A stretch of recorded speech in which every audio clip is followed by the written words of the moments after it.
Hello दोस्तों, मैं DDS Kumar स्वागत करता हूं आप सभी का आपके अपने यूट्यूब चैनल डीडीएस क्लासेस पर।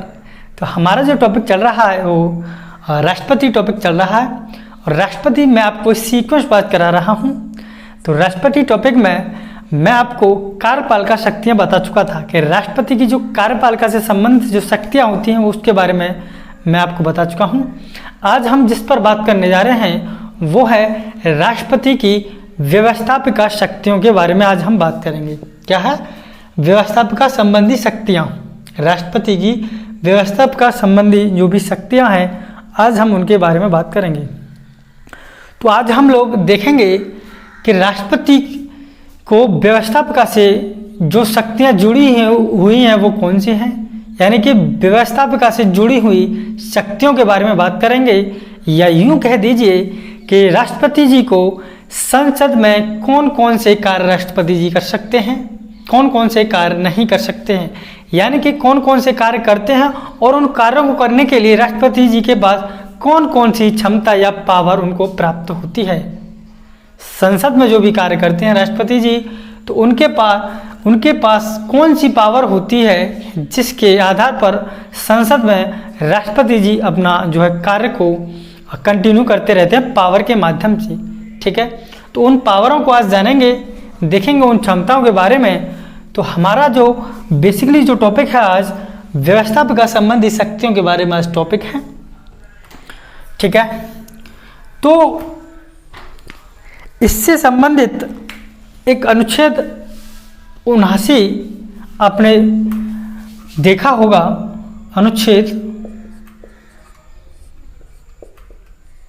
एक अनुच्छेद है 79 और आपको मालूम होगा कि अनुच्छेद जो 79 है वो संसद के बारे में बात करता है।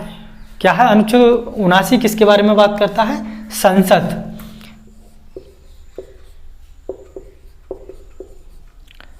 और अनुच्छेद 79 में इस बात का वर्णन है कि ये जो संसद होगी इसका निर्माण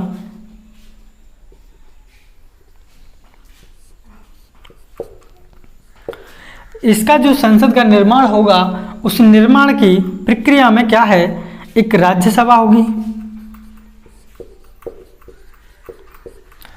और एक लोकसभा होगी।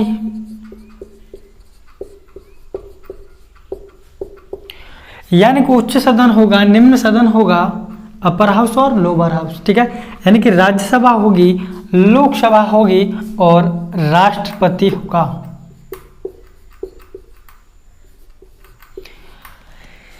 लोकसभा, राज्यसभा, लोकसभा और राष्ट्रपति, इन तीनों को मिलाकर ही हमारे भारत देश में संसद का निर्माण किया जाता है। या यूं कह दीजिए कि जो संसद है, संसद इन तीनों से मिलकर ही बनी हुई होती है, राज्यसभा, लोकसभा और राष्ट्रपति।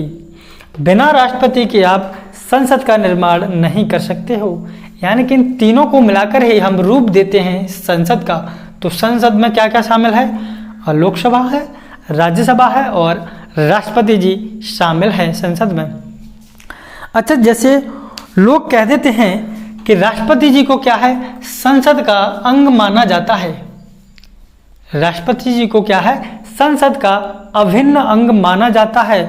तो माना नहीं जाता है, राष्ट्रपति जी संसद के अभिन्न अंग होते हैं, न कि माना जाता है। राष्ट्रपति जी क्या है, संसद के अभिन्न अंग होते हैं। देखिए, जैसे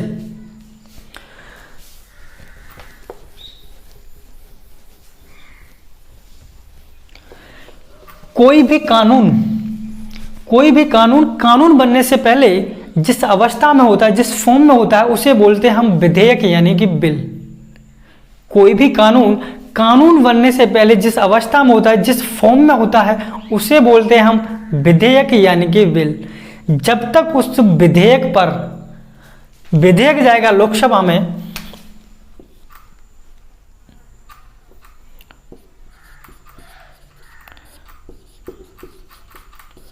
विधेयक जाएगा लोकसभा में और फिर जाएगा राज्यसभा में। ठीक है, विधेयक बनने की प्रक्रिया क्या चलती है, या राज्यसभा में जाए पहले या किसी में भी जा सकता है। ठीक है, तो विधेयक पहले मान लीजिए लोकसभा में जाएगा, फिर जाएगा राज्यसभा में। तो जब तक उस विधेयक पर राष्ट्रपति जी के हस्ताक्षर मोहर नहीं लगेगी तब तक वह विधेयक कानून नहीं बन सकता है। बिना राष्ट्रपति जी के हस्ताक्षर के कोई भी बिल, कोई भी विधेयक, कानून कभी भी नहीं बन सकता है। ठीक है, तो ये बात आप याद रखोगे। तो इसलिए क्या होता है कि राष्ट्रपति जी जो होते हैं वो संसद के अभिन्न अंग माने नहीं जाते, संसद के अभिन्न अंग होते हैं, क्योंकि संसद का कार्य ही कानूनों का निर्माण करना है। भाई संसद क्या कार्य करती है? संसद का जो कार्य होता है वो होता है कानूनों का निर्माण करना, और किसी भी कानून का निर्माण जो संसद करने जा रही है वो बिना राष्ट्रपति की सहमति के, बिना उनके हस्ताक्षर के वो कानून नहीं बन सकता। लोकसभा में जाएगा, फिर राज्यसभा में जाएगा, उसके बाद में जब तक उस पर राष्ट्रपति जी के हस्ताक्षर नहीं होंगे तब तक वह कानून नहीं बनेगा। Is that clear? उम्मीद है आपको ये समझ में आया होगा। अब व्यवस्थापिका संबंधी जब हम शक्तियां पढ़ ही रहे हैं तो एक अनुच्छेद देखेंगे जो कि एक अनुच्छेद है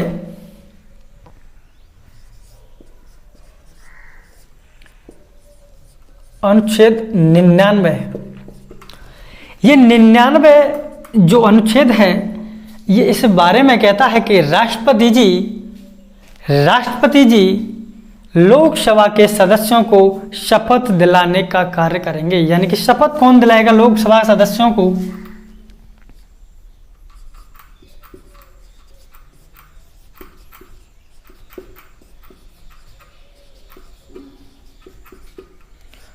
लोकसभा सदस्यों को शपथ दिलाएंगे, यानी कि शपथ दिलाने का जो कार्य करेंगे वो राष्ट्रपति जी करेंगे। एक तो बात है ये, शपथ दिलाने का कार्य कौन करेगा?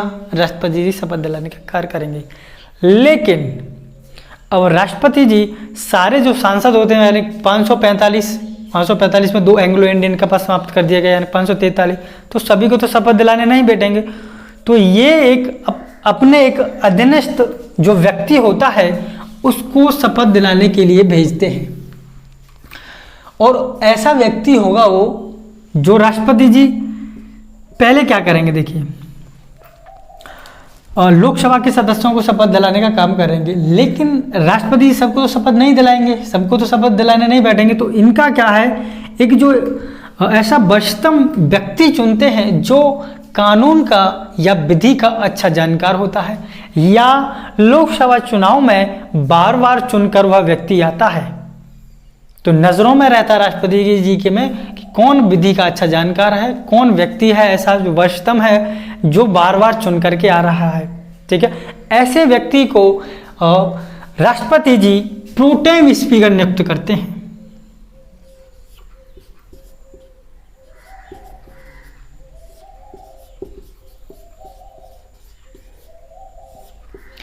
राष्ट्रपति जी एक प्रोटेम स्पीकर को नियुक्त करेंगे,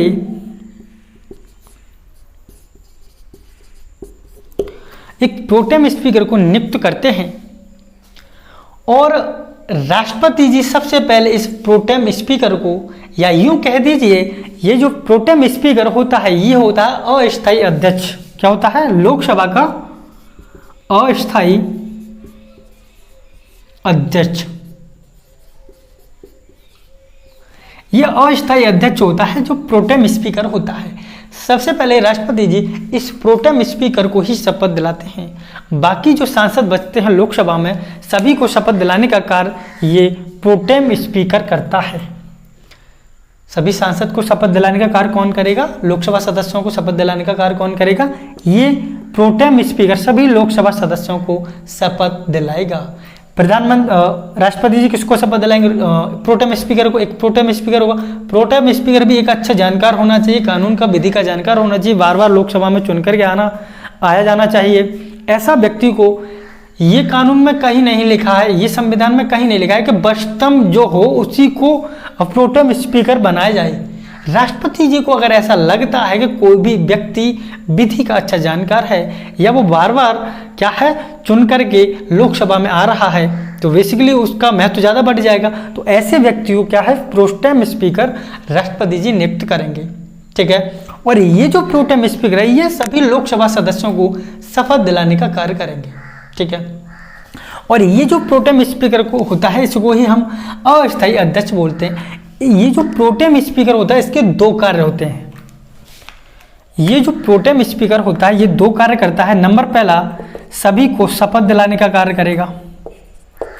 सभी लोकसभा सदस्यों को शपथ दिलाने का कार्य कौन करेगा? ये प्रोटेम स्पीकर, ठीक है। नंबर दूसरा यह है कि यह अपने पद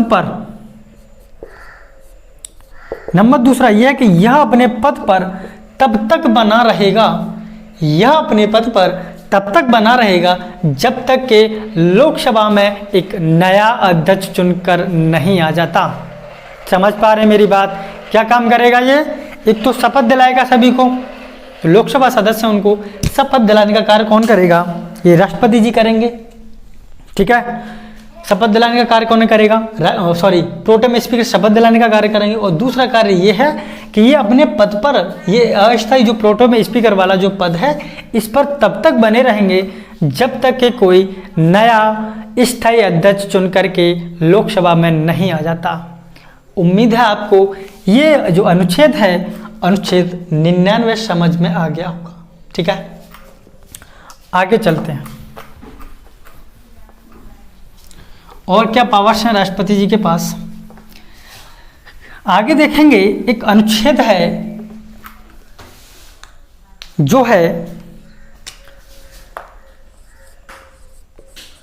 331। एक अनुच्छेद है अनुच्छेद 331। और अनुच्छेद 331 इस बारे में बात करता है कि यदि राष्ट्रपति को ऐसा लगे, यदि राष्ट्रपति जी को ऐसा लगे कि जो लोकसभा जो चुन करके आए हैं सांसद, यदि उसमें एंग्लो इंडियन का प्रतिनिधित्व नहीं है, यानी कि उसमें एक भी एंग्लो इंडियन नहीं है, तो ऐसी स्थिति में राष्ट्रपति जी क्या है, इस अनुच्छेद 331 के माध्यम से 2 एंग्लो इंडियन को क्या करेंगे? मनोनीत करेंगे। क्या करेंगे? उनके समुचित उसके लिए विकास या उद्धार के लिए क्या करेंगे? एक 2 एंग्लो इंडियन का मनोनयन करेंगे, ठीक है। एंग्लो इंडियन,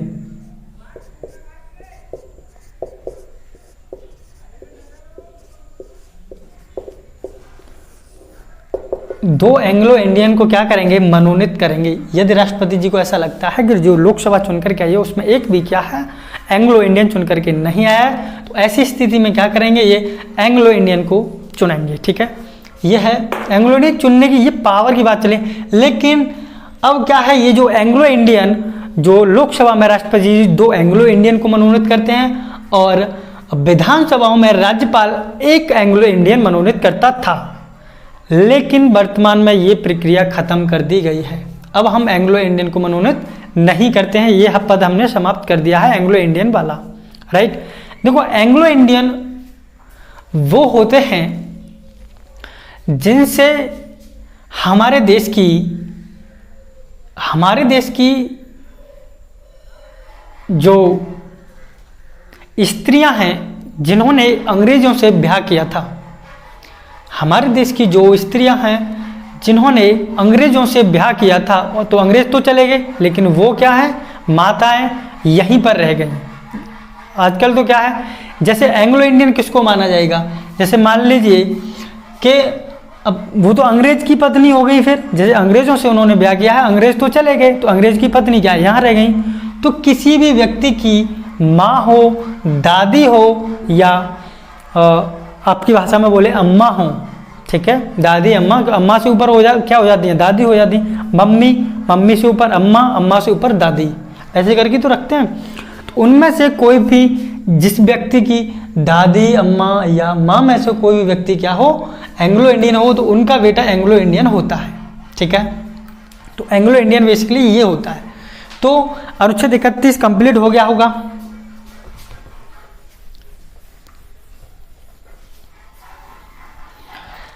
आगे मैं बताऊंगा आपका एक अनुच्छेद है, अनुच्छेद 80 की 3 में क्या है इसमें कि राष्ट्रपति जी राज्यसभा में 12 सदस्यों को मनोनीत करेंगे। राष्ट्रपति जी क्या करेंगे, राज्यसभा में 12 सदस्यों को मनोनीत करेंगे, लेकिन वो व्यक्ति ऐसे होने चाहिए जो कि कला, साहित्य या विज्ञान या समाज सेवा के विशेषज्ञ हों। समाज सेवा के क्या होने चाहिए, विशेषज्ञ। ऐसे व्यक्तियों को, ऐसे 12 व्यक्तियों को राष्ट्रपति जी राज्यसभा में मनोनीत करेंगे। कला में निपुण हो, साहित्य में निपुण हो, विज्ञान में निपुण हो या समाज सेवा में निपुण हो, ऐसे व्यक्तियों को क्या करेंगे। ये किस में है बात, 80 की जो धारा 3 है उसमें ये बात कही गई है। कला, साहित्य, विज्ञान में क्या है, जो व्यक्ति निपुण है उसको राष्ट्रपति जी 12 व्यक्तियों को राज्यसभा में मनोनीत करेंगे। Is that clear? आगे चलें।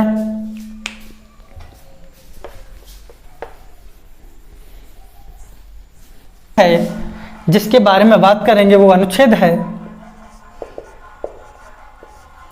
अनुच्छेद 85। इस अनुच्छेद 85 में क्या क्या लिखा हुआ है।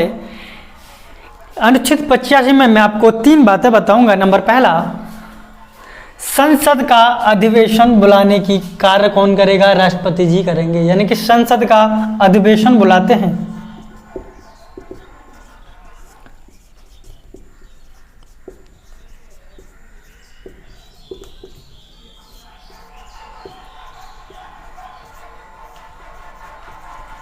संसद का अधिवेशन बुलाएंगे, नंबर पहला। नंबर दूसरा, सत्र की, जो सत्र चलता है उसकी समाप्ति की घोषणा करते हैं राष्ट्रपति, या सत्रावसान कह लीजिए या सत्र की समाप्ति कह लीजिए। सत्र की या सत्रावसान भी कहते हैं इसको, सत्रावसान भी कहते हैं। सत्र की समाप्ति की की घोषणा करेंगे राष्ट्रपति। अनुच्छेद 85 में संसद का अधिवेशन बुलाएंगे राष्ट्रपति, एक तो बात है ये। दूसरा, सत्र की समाप्ति की घोषणा भी कौन करेगा, राष्ट्रपति जी करेंगे। नंबर तीसरा, नंबर 3 क्या है, नंबर 3 ये है कि लोकसभा को भंग कर सकते हैं राष्ट्रपति। लोकसभा को भंग कर सकते हैं राष्ट्रपति।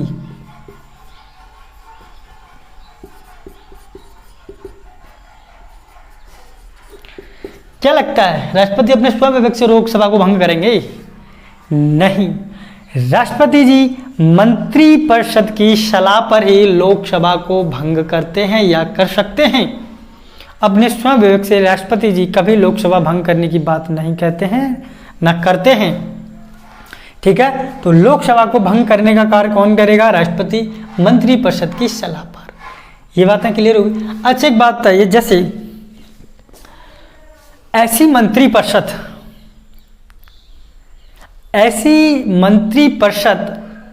जिसे लगे कि अधिवेशन बुलाने से वो अपना बहुमत खो सकती है। अगर राष्ट्रपति जी अधिवेशन बुलाएं तो अधिवेशन बुलाने से वो अपना बहुमत खो सकती है। तो ऐसी सरकार, ऐसी मंत्रिपरिषद कभी ये नहीं चाहेगी कि राष्ट्रपति जी अधिवेशन बुलाएं, लेकिन उसकी सलाह देने के बाद भी ये स्वविवेक है राष्ट्रपति जी को। अगर सलाह दी है मंत्रिपरिषद ने, अगर देखो मंत्रिपरिषद ऐसी है कि उसको पता है कि मैं अधिवेशन बुलाया जाएगा तो वो अपना बहुमत खो सकती है, तो वो तो कभी नहीं कहेंगे राष्ट्रपति जी कि आप अधिवेशन बुलाइए। लेकिन अपने स्वविवेक से भी राष्ट्रपति जी भी सलाह नहीं मान सकते हैं, सलाह देने के बावजूद भी क्या है, अधिवेशन बुला सकते हैं। ठीक है, याद रहेगा आपका, मंत्रिपरिषद की सलाह के बावजूद भी क्या है, अगर नहीं बोले मंत्रिपरिषद के आपको अधिवेशन नहीं बुलाना है तो भी राष्ट्रपति जी क्या है, अधिवेशन बुला सकते हैं। ठीक है, तो ये तो हो गई अनुच्छेद 85 की बात। जो अनुच्छेद देखेंगे वो अनुच्छेद देखेंगे अनुच्छेद 86।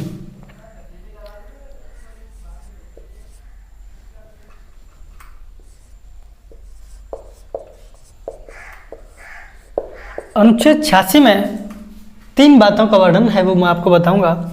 संसद के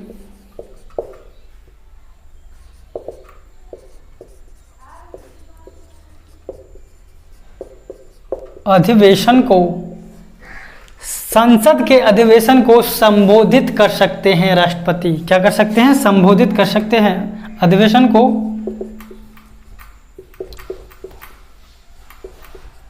अधिवेशन को संबोधित कर सकते हैं राष्ट्रपति। एक तो बात है ये, संसद का जो अधिवेशन हुआ उसको संबोधित कर सकते हैं। ये अनुच्छेद किसमें है? 86 में। संसद के अधिवेशन को संबोधित कर सकते हैं। और नंबर दूसरा कि संसद को किसी भी बात के लिए मैसेज भी भेज सकते हैं। संसद को क्या करेंगे? मैसेज भी भेज सकते हैं, यानी कि संदेश भी भेज सकते हैं संसद को। नंबर पहला। नंबर दूसरा, किसी भी मुद्दे पर लेकर हो संसद को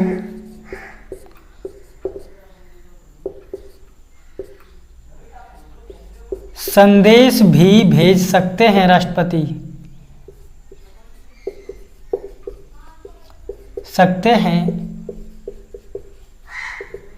राष्ट्रपति, राइट। संसद के अधिवेशन को क्या है? संबोधित कर सकते हैं राष्ट्रपति। संसद को संदेश भी भेज सकते हैं राष्ट्रपति। और नंबर जो तीसरा है वो ये है कि इनका जो भाषण होगा, इनका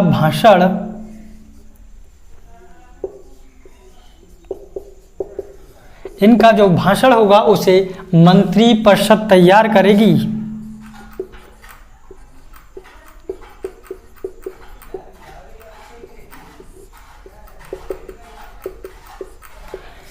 इनका जो भाषण होता है उसे मंत्रिपरिषद तैयार करती है। तो 86 में 3 बातें क्या है? संसद के अधिवेशन को संबोधित करेंगे, संसद को मैसेज या संदेश भी भेज सकते हैं राष्ट्रपति, और इनका जो भाषण होगा उसे मंत्रिपरिषद तैयार करेगी। ठीक है, आगे चलते हैं, आगे देखेंगे अगला नेक्स्ट अनुच्छेद 87।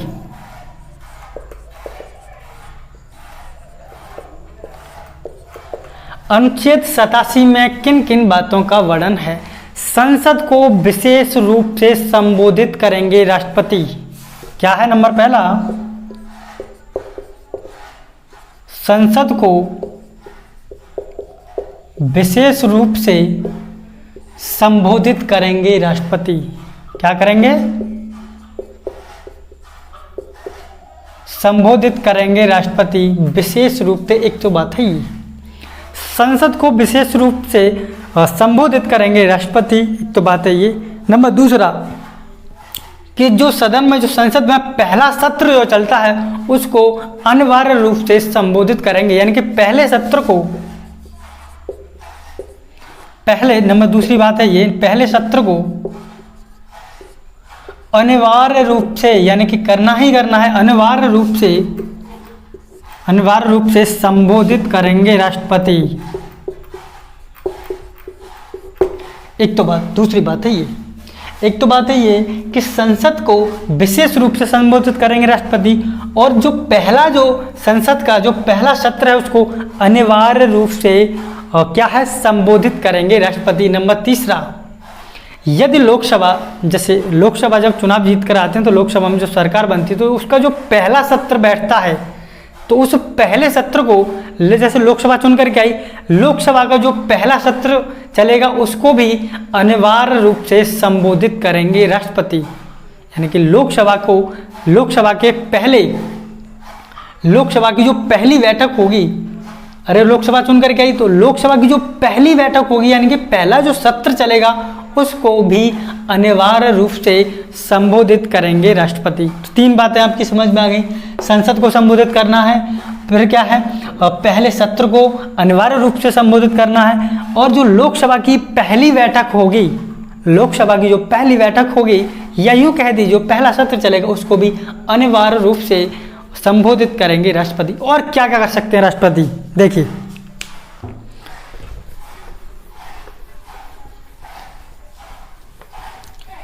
और क्या क्या कर सकते हैं राष्ट्रपति। जैसे मान लीजिए ये संसद है, ये लोकसभा है, और ये मान लीजिए आपकी राज्यसभा है। ये लोकसभा है और ये राज्यसभा है। मान लीजिए कोई भी विधेयक पारित करके भेजा गया लोकसभा में, ठीक है, कोई भी विधेयक राज्यसभा से पारित करके कहाँ भेजा जा रहा है, लोकसभा में। यदि लोकसभा इस पर अपनी कोई भी प्रतिक्रिया नहीं देती है या 6 महीने तक लोकसभा इसको पारित नहीं करती है, देखो विधेयक किस में गया, राज्यसभा में, राज्यसभा से किस में जाएगा, लोकसभा में। यदि लोकसभा इसको बिल को पारित नहीं करती है या 6 महीने तक इस बिल पर, इस विधेयक पर अपनी कोई भी प्रतिक्रिया नहीं देती है, तो इन दोनों में जो विवाद है, अरे विवाद होगा तभी तो एक दूसरे की बात नहीं मानने, ठीक है। इन दोनों के विवाद को, इन दोनों की जो विवाद है उस विवाद को सुलझाने के लिए संयुक्त अधिवेशन बुलाएंगे राष्ट्रपति।